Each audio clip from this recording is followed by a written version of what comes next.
আসসালামু আলাইকুম, সবাইকে শুভেচ্ছা জানাচ্ছি। মাসুম মাহবুব দেখছেন ওপেন দাস ইউটিউব চ্যানেল এবং মাসুম মাহবুব ফেসবুক পেজ। সারা দেশের বন্যা পরিস্থিতি কি একটু কমেন্ট করে জানাবেন। আপনারা যে যেই জেলাতে আছেন জানাবেন। সব জেলা থেকে চট্টগ্রামের পানি নাকি কমতে শুরু করেছে। সিলেট বা রাঙামাটি, বান্দরবন, খাগড়াছড়ি যে আমাদের পার্বত্য অঞ্চলগুলো আছে সেখানকার অবস্থা জানাবেন।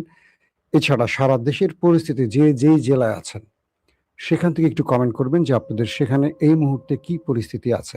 দর্শক, আজকের গুরুত্বপূর্ণ বিষয়, ইরান মধ্যপ্রাচ্যে আবার তার সবচাইতে ভয়ঙ্কর মিসাইলের খেলা দেখালো। কেবল ইসরায়েলে যে মিসাইলটি ইরান ছুড়েছিল, আর কোনো দেশে ইরান কখনো সেটা অ্যাটাক করেনি। প্রধান শত্রু কি টার্গেট করেছিল ইরান, এবার সেটা আরব দেশে মেরেছে। মার্কিন ঘাঁটি উড়ে গেছে শুধু নয়, মার্কিন সেনাদের একটি বিশেষ ভবন পুরোটা উড়ে গেছে। আমেরিকার পেছন থেকে হাওয়া বেরোনো শুরু করেছে, ধোঁয়া বেরোচ্ছে এখন। জুলফিকার খাইবার শেখান ক্লাস্টার, তারপর এরকম অনেক নাম আমরা শুনছি না।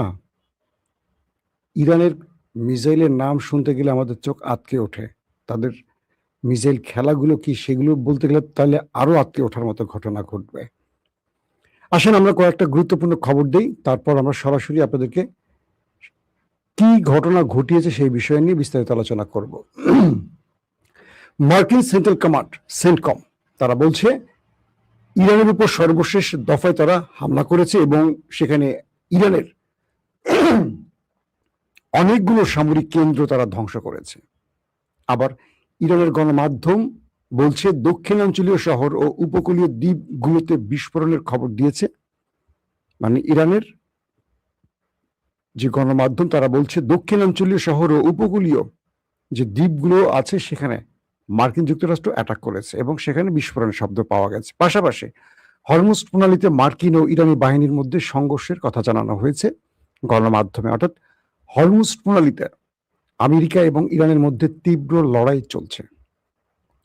ইরানের ইসলামিক রেভলিউশনারি গার্ড বলছে মার্কিন হামলার জবাবে তারা রাতে বাহরাইন, কুয়েত ও জর্দানে মার্কিন সামরিক স্থাপনায় হামলা চালিয়েছে এবং বাহরাইনে মার্কিন পঞ্চম নৌবহরের সদর দফতরে ব্যাপক অ্যাটাকের মাধ্যমে প্রচুর ক্ষতির দাবি করছে ইরান।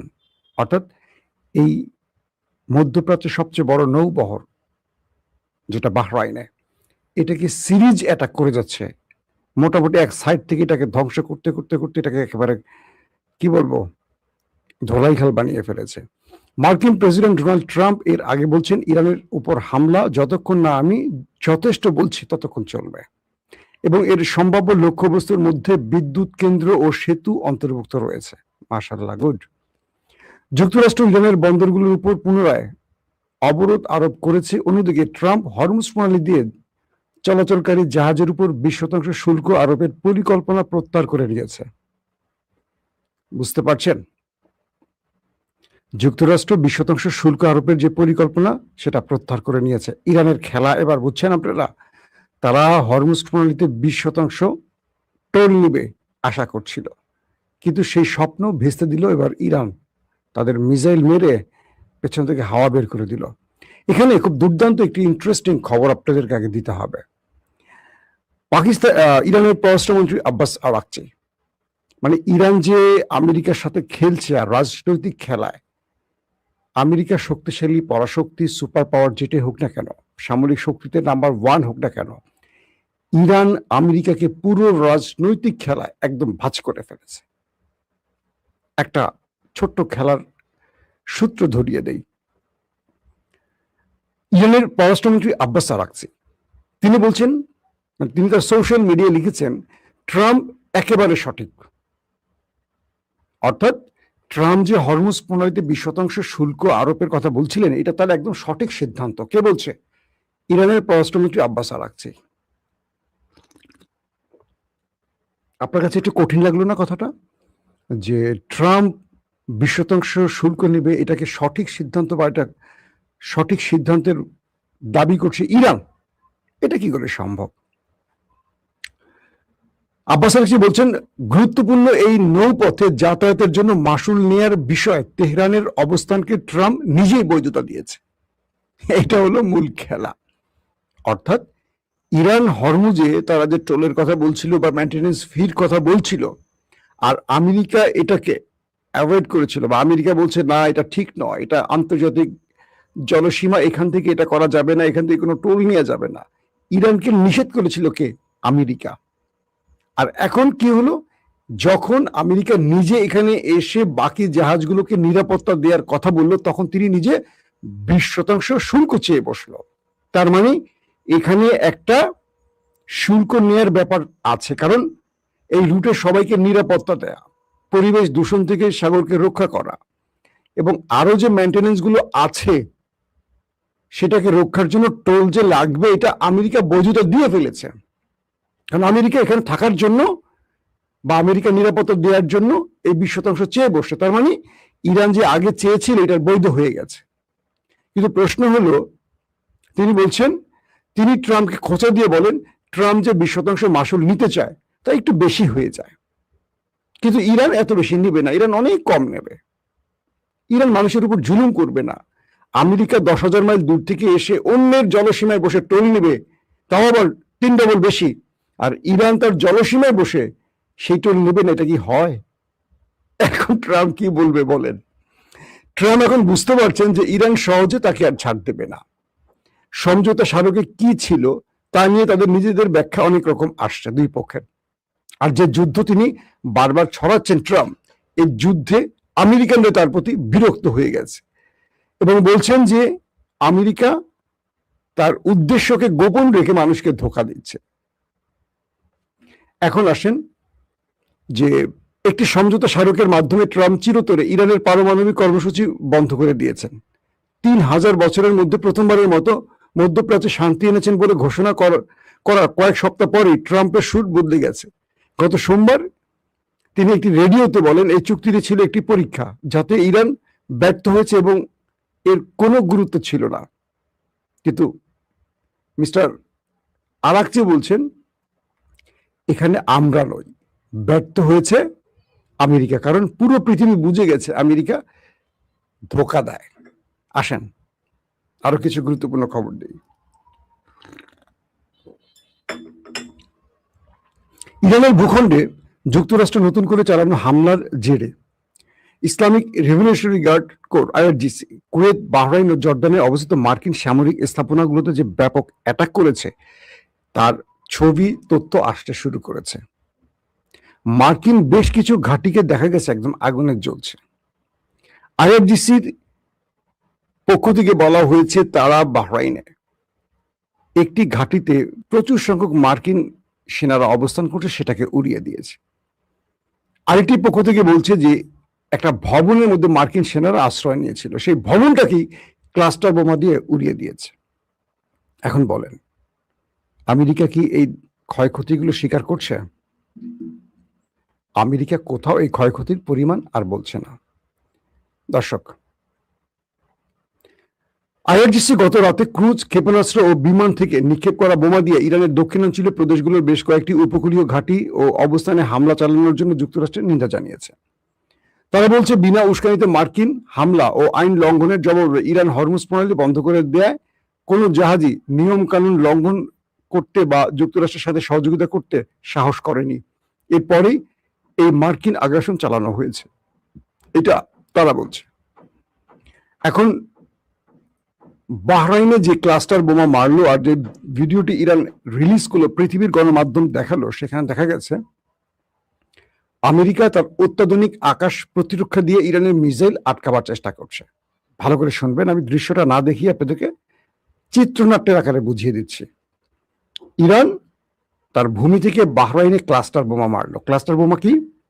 একটি মিসাইল, তার অগ্রভাগে 50, 60, 70, 100-র মতো ওয়ারহেড থাকে। নর্মালি মিসাইলগুলো কি করে, একটি নির্দিষ্ট ওয়ারহেড নিয়ে চলে আসে এবং সেটা এসে ব্যাপক অঞ্চল ধামাকা করে বিস্ফোরণ ঘটায় ধ্বংস করে।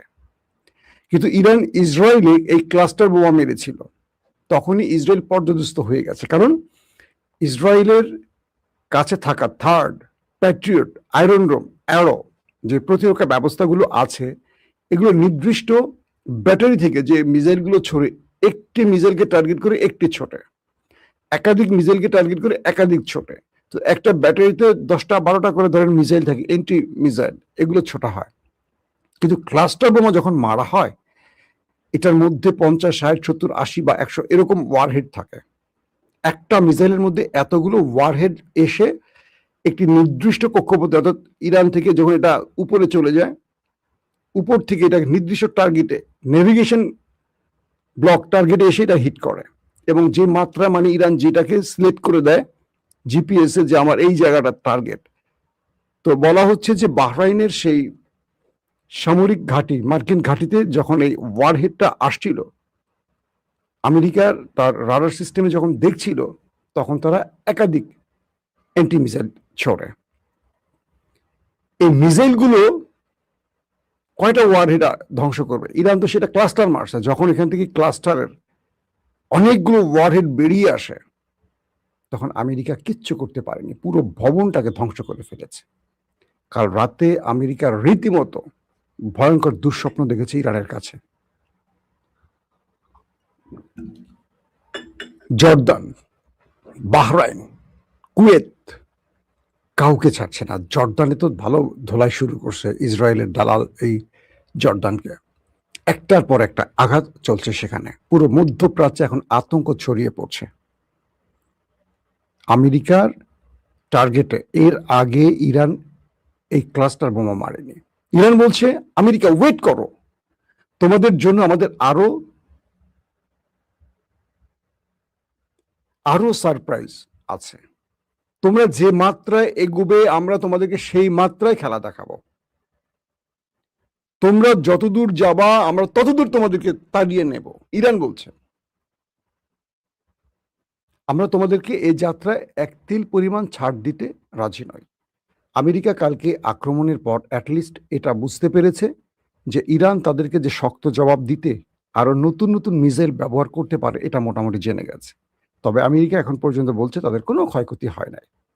কিন্তু উপগ্রহে বা স্যাটেলাইট ইমেজ দেখা গেছে মার্কিন উপসাগরে থাকা, মানে গালফে থাকা মার্কিন ঘাঁটিগুলোকে মোটামুটি ধোলাই খেল বানিয়ে ফেলেছে ইরান। কিন্তু এটা ইরান তার গণমাধ্যমে দেখাচ্ছে। হয়তো আপনারা আগামী কয়েকদিন পর new York Times, Washington post, এই গণমাধ্যমগুলোতে দেখবেন, বা বিবিসি, সিএনএনে দেখবেন। তারপরের খবরটি কি? ইসরায়েল এখন একটা দুর্দান্ত চালে আছে, কিন্তু ইসরায়েলের জন্য আরো দুঃসংবাদ কিছু আসছে। নেটোতে যখন এসছিল মিস্টার ডোনাল্ড ট্রাম্প, তখন এরদোয়ান তাকে বেশ কিছু বিষয় চাপ দিয়েছে। এর মধ্যে একটি হলো ইসরায়েল যেন লেবানন এবং সিরিয়া থেকে চলে যায়। এখন প্রশ্ন করবেন, সিরিয়ায় না হয় তুরস্কের ইন্টারেস্ট আছে, লেবানন তো ইরানের ইন্টারেস্ট। কিছু কিছু মাধ্যম বলছে ইরান তুরস্ককে বলেছে যেন এরদোয়ান ট্রাম্পকে এই বিষয়ে চাপ দেয়। যেহেতু এখন আস্তে আস্তে তুরস্ক ইরান কাছাকাছি আসছে এবং মুসলিম ন্যাটো তৈরির একটি পরিকল্পনা আছে, এবং ইরান তার শক্তিমত্তা দেখিয়ে পৃথিবীতে একটা গুরুত্বপূর্ণ জায়গায় চলে গেছে। তাই বিশ্বের অন্যান্য মুসলিম দেশগুলো প্রকাশ্যে হোক আর অপ্রকাশ্যে হোক ইরানকে সাপোর্ট দিচ্ছে বা মাথায় রাখছে। তো বলা হচ্ছে যে রজব তাইয়িপ এরদোয়ান ট্রাম্পকে ন্যাটোর বৈঠকে আঙ্কারায় সিরিয়া থেকে ইসরায়েলের সেনা সরিয়ে নেওয়া এবং লেবানন থেকে সরিয়ে নেওয়ার ব্যাপারে চাপ দিয়েছে। মিস্টার ট্রাম্প নেতানিয়াহুকে ফোন করে বলেছেন দ্রুত তুমি সিরিয়া থেকে তোমার সেনা সরিয়ে ফেলো। অর্থাৎ এখানে নেতানিয়াহুর যে ড্রিম প্রজেক্ট সেটা আটকে গেছে, এবং লেবানন থেকেও সেনা সরিয়ে নেওয়ার ব্যাপারে চাপ দিয়েছে, এবং সেটা ট্রাম্প নেতানিয়াহুকে বলেছে যে দ্রুত তুমি এই দুটো দেশ থেকে সেনা সরিয়ে ফেলো। ট্রাম্প এই চাপ দুটো দেওয়ার ফলে তুরস্কের খেলায় আবার আটকে গেল ইসরায়েল। এখানে রাজনৈতিক অনেক রকম খেলা আছে, পর্দার সামনে বলেন আর আড়ালে বলেন। কে কার বন্ধু কে কার শত্রু সবসময় বুঝবেন না। মনে করি আমরা যে ইরান, চীন, রাশিয়া তিনজন খুব আপন রক্তের ভাই, না, এরা প্রত্যেকের স্বার্থে এক। আমেরিকাকে ধ্বংসে ইরানকে চীন এবং রাশিয়া যে সাপোর্ট দেয়, ইসরায়েল ধ্বংসে তার এক কোনাও সাপোর্ট দেয় না। এটা কি জানেন? আমরা রাশিয়াকে ভালোবাসি, চীনকে ভালোবাসি, অনেকে ভালোবাসি। কি কেন বাসি? ইরানকে সাপোর্ট দেয়, কিন্তু আমেরিকার বিরুদ্ধে তারা সাপোর্ট দেয়, ইসরায়েলের বিরুদ্ধে দেয় না।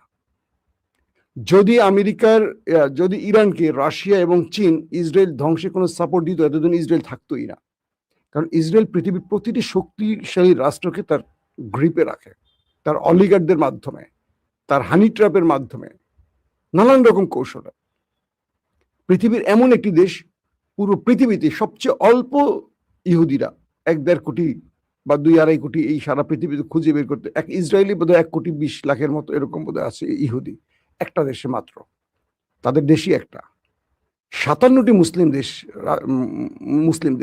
200 থেকে 250 কোটি মুসলিম পৃথিবীতে, 200 থেকে 250 কোটি, আর তাদেরকে কাঁপিয়ে দিচ্ছে মাত্র 1-2 কোটি ইহুদি সারা পৃথিবীতে। 1-2 কোটি, সর্বোচ্চ 2.5 কোটি। আমি শুধু ইসরায়েলের বলছি, 1 কোটি থেকে 1,20,00,000 বা 1.5 কোটি এরকম ইসরায়েলি ইহুদি আছে, বাকিরা আরব মুসলিমও আছে সেখানে। সারা পৃথিবী খুঁজলে কত? 2 কোটি হলো, 2.5 কোটি হলো, 250 কোটি মুসলমানকে তাড়া করছে তারা। কারণ জ্ঞান বিজ্ঞানে তারা এগিয়ে গেছে এবং পৃথিবীর বড় বড় রাষ্ট্র মোড়লদেরকে তারা বিভিন্ন রকম অ্যাভিস্টিন টাইপের ফাইল তৈরি করে, হানি ট্র্যাপ তৈরি করে, একটা অন্ধকার রাজ্য তৈরি করে, শয়তানের পূজা করে তারা তাদেরকে আটকে ফেলেছে। কারণ একটা জিনিস বুঝতে হবে, ধরেন বাংলাদেশে ক্ষমতা পরিবর্তন করতে চান আপনি চরমোনাই করেন, জামাত করেন, ইসলামী ঐক্যজোট করেন, খেলাফত করেন, বিএনপি করেন, জামাত করেন, জাতীয় পার্টি করেন, এনসিপি করেন, আর কোনো দল আছে নাকি? গণ অধিকার তো কোনো দল না। গণ অধিকার তো রাস্তার টোকাইদের একটা স্টল, সেখান থেকে অল্প দামে গেঞ্জি টেঞ্জি জাঙ্গা টাঙ্গা বিক্রি করে। এ তো দালালি করে কোনো রকম 1-2টা লোক এমপি হবে, তারপরে ছিটকে পড়ে যাবে আর খুঁজে পাবে না, রাস্তায় আমতারেকের মতো আম বিক্রি করবে এই নুরু বা রাশেদেরা। লিখে রাখেন, আগামী কয়েকদিন পর এদের ব্যক্তিগত কিছু সম্পদ হবে, এরা ধরা খেয়ে যাবে, তারপরে এদের রাজনীতি শেষ। বিএনপি আওয়ামী লীগ তুলে ফেলে দিবে, এটি নিয়ম খেলা। কারণ এদের কোনো চরিত্র নাই, মানে নুরুদের কোনো চরিত্র নাই, যাদের চরিত্র নেই তাদেরকে কেউ ওন করে না দীর্ঘদিন। আসেন তো এখন কি তৈরি হচ্ছে, বাংলাদেশে তারাই ক্ষমতায় বসবে যারা ডিপ স্টেটের লোক, যারা ডিপ স্টেট যাদেরকে নিয়ে খেলে। ধরেন আমাদের দুর্নীতিবাজ রাজনীতিবিদদের সুবিধাটা কি জানেন? দুর্নীতিবাজ রাজনীতিবিদদেরকে সবাই কন্ট্রোলে রাখতে পারে, আর যে দুর্নীতি করে সে কারো কথা শোনে না। ধরেন যে ব্যক্তিটা মাগিবাজি করে, যে ব্যক্তিটা অনেক অন্যায় করে, যে ব্যক্তিটা চুরি বাটপারি লুটপাট বিদেশে অর্থ পাচার করে, সে ব্যক্তির সকল আমলনামা ডিজিএফ এর কাছে থাকে, এনএসএ এর কাছে থাকে, আমাদের সকল ইন্টেলিজেন্সের কাছে থাকে। যখনই তারা কোনো অনিয়ম করতে যায় তখন এই ফাইলগুলো আস্তে করে দেখা, এই সাবধান, কালকে প্রথম আলোতে লিড হবে, কালকে নয় দিগন্তে লিড হবে, কালকে অমুক টিভিতে লিড নিউজ হয়ে যাবে, তুমি যে এই করছো, তোমার একটা ল্যাংটা ভিডিও আমার কাছে আছে। আস্তে থেমে যায়। এই লোকগুলোকে ডিপ স্টেট খেলে মজা পায়, কারণ এরা দুর্বল, এরা উইক, কারণ এদের চরিত্রও নেই, রাজনীতিও নেই, কোনো কিচ্ছু নাই। এরা সাদা পাঞ্জাবি পরে আসে, সংসদে লম্বা লম্বা বক্তব্য দেয়, রাতে গিয়ে মদ খেয়ে মাগিবাজি করে ঘুমায় পড়ে, আর ব্যাংকে টাকা চুরি করে মানে বিদেশে পাচার করে। এদেরকে দিয়ে ডিপ স্টেট খেলতে পারে। কিন্তু যে লোকটা ধার্মিক, যে লোকটার মধ্যে অসততা নেই, যে লোকটা দেশপ্রেমিক, যে লোকটা নিজে কখনো অন্যায় করেনি, করতে দেবে না, তাকে ডিপ স্টেট ভয় পায়। কারণ একে আটকাবে কি করে? আটকানো তো কিছু নাই। তো বাংলাদেশে দেখবেন যেই দলটাকে সব মানুষ ভোট দিবে সেই দলটা ক্ষমতায় বসবে না, কারণ জনগণের তো কোনো বেইল নাই। বেইল হলো ওই যে ডিপ স্টেট, যাদের কাছে আমাদের রাজনীতিবিদদের নাটাই হাতে আটকানো থাকে। তো বিষয়টা হলো এরকম যে ইসরায়েল হলো এমন একটি রাষ্ট্র, পৃথিবীর সকল ক্ষমতাধর ব্যক্তির নাটা ইসরায়েলের হাতে থাকে, কিন্তু তারা সংখ্যায় কম। তাদের এজেন্সি মানে মোসাদ বা তাদের সিনব্যাড যদিও অভ্যন্তরীণ কাজ করে, বা তাদের অর্থনৈতিক অলিগাররা এত পাওয়ারফুল পজিশনে চলে গেছে, তাদেরকে কেউ আটকে রাখতে পারে না। আর মুসলমানরা ফতোয়া নিয়ে আসে, ওই সরমনাই বলবে জামাত কাফের, জামাত বলবে সরমনাই অমুক, আমাদের ওই আব্বাসী হুজুর বলবে কি জানি নাম কি, আব্বাসী হুজুর, সবাই কাফের বলে। এরা এক একজন নিজেকে এত বড় অলিয়ালা বা মানে কি বলবো, যে হয়তোবা শুধু এটুকু বলেন আল্লাহ আমাকে নবুয়ত দিছে, মানে নবী দাবি ইচ্ছে, এরা নিজেদেরকে এত পীর সাহেব মনে করে, অথচ এরা নিজেরা ভুলের মধ্যে আছে। অথচ এরা মুসলমানদেরকে বিভাজিত করে ফেলছে ঐক্যের বদলে। আমি বারবার একটা কথা বলি, যে সকল ইসলামী দল অন্য ইসলামী দলকে গালি দিবে, মনে করবেন এরা মুনাফিক, এরা অনৈক্যের জেলে আসে, যত বড় জুব্বা নিয়ে আসুক, যত বড় দাদা দানের গল্প শোনাক, এরা ভুল পথে আছে। কারণ আপনি সঠিক পথ চান, আপনি চান না জামাত বিজয়ী হোক, আপনি চান না চরমোনাই বিজয়ী হোক, আপনার দরকার নেই চাওয়া, আপনি চান ইসলাম যেন বিজয়ী হয়। আবারও বলছি, যদি এই চাওয়াটা না আসে, আপনি চরমনাই করেন, জামাত করেন, আর যেটাই করেন, দুজক বা জাহান্নাম আপনার জন্য কনফার্ম।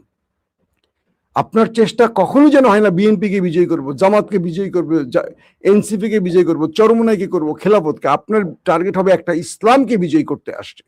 তাহলে কি ইসলাম যেটা বলছে সেটা, কোনো দলের পক্ষে দালালি করবেন না, চামচামি করবেন না। আমি সব দলের পাশে থাকি এই কারণে, কারণ আমার পছন্দ যদি থাকে সেটা হলো ইসলাম। আমি কোনো দলের দালাল নয়, চামচা নয়।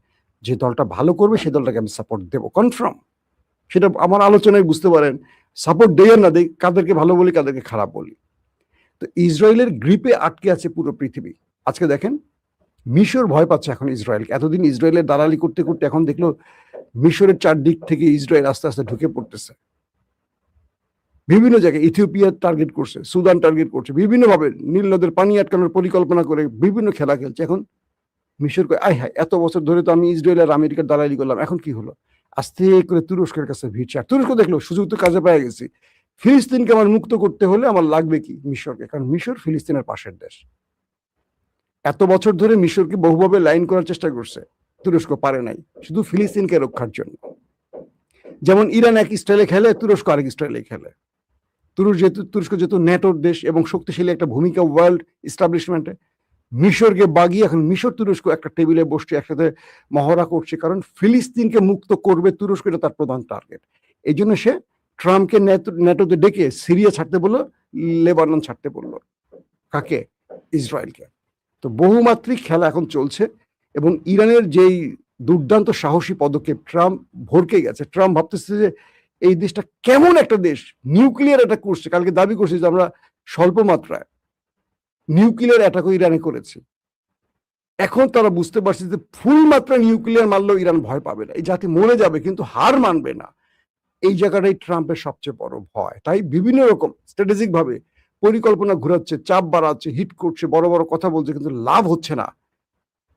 ট্রাম্প যত রকম চেষ্টাই করছে, সব চেষ্টা ইরানে গিয়ে ব্যর্থ হয়েছে। কারণ ইরানিরা মরতে রাজি, সার্বভৌমত্ব বা অধিকার বা তাদের যে মুসলিম ঐতিহ্যের যে অহংকারটা, সেটাকে মাটিতে মেশাতে চাচ্ছে না। সো ইরানে তাদের পরাজয় কনফার্ম। এই জাতি মরে যাবে, আমেরিকার কাছে হার মানবে না। আল্লাহ হাফেজ।